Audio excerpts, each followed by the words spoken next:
భక్తులను పశువుల దొడ్లో వేసినట్లు పార్కులో వేశారు. ఈవో, అడిషనల్ ఈవో, కలెక్టర్పై చర్యలు ఏవి అని ప్రశ్నించిన భూమాన కరుణాకర్ రెడ్డి.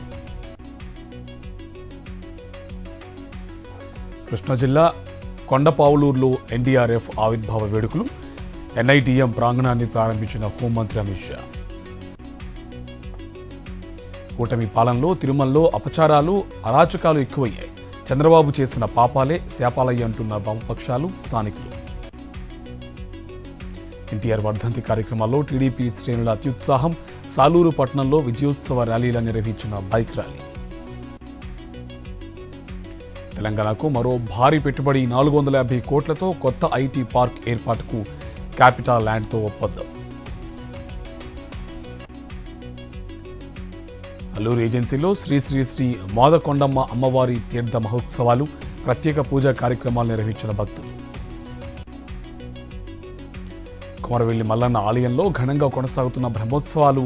రాష్ట్రం నలుమూలల నుంచి తరలివస్తున్న భక్తులు.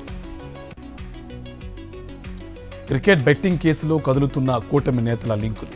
176 కోట్ల లావాదేవీలు జరిగినట్టు గుర్తింపు. 8 మంది అరెస్ట్. విశాఖలో స్టీల్ ప్లాంట్ పరిరక్షణ కోసం సిపిఎం ధర్నా. జీవీఎంసీ గాంధీ విగ్రహం వద్ద నిరసనలు. ప్రధాని మోదీ ప్రకటన చేస్తేనే ప్రైవేటీకరణ ఆగుతుందన్న సిపిఎం నేతలు. అమిత్ షా పర్యటనకి వ్యతిరేకంగా వామపక్షాల నిరసన. గోబ్యాక్ అమిత్ షా అంటూ నినాదాలు. కేంద్ర మంత్రి పదవి నుంచి బర్తరఫ్ చేయాలని డిమాండ్. విజయనగరంలో ఘనంగా వేమన జయంతి వేడుకలు. విగ్రహానికి పూలమాలలు వేసి నివాళులర్పించిన ప్రజలు. అనంతపురంలోని టవర్ క్లాక్ సమీపంలో వామపక్షాల ధర్నాలు. అమిత్ షా గోబ్యాక్ అంటూ కళ్లకు గంతలు కట్టుకుని నిరసనలు. కుకట్పల్లి బాగ్ అమీర్లో ఆక్రమణలపై జీహెచ్ఎంసీ కొరడ. నిబంధనలకు విరుద్ధంగా నిర్మించిన భవనం కూల్చివేత. ముందస్తు సమాచారం లేకుండా కూల్చివేశారంటూ యజమాని ఆవేదన. తిరుమల మొదటి ఘాట్ రోడ్లో ప్రమాదం. 7వ మైలు వద్ద డివైడర్ను ఢీకొట్టి కారు బోల్తా. 4 భక్తులకు గాయాలు. హైదరాబాద్ మాదాపూర్లో గంజాయి, హాష్ ఆయిల్ పట్టివేత. 2 నిందితులను అరెస్ట్ చేసిన టాస్క్ ఫోర్స్.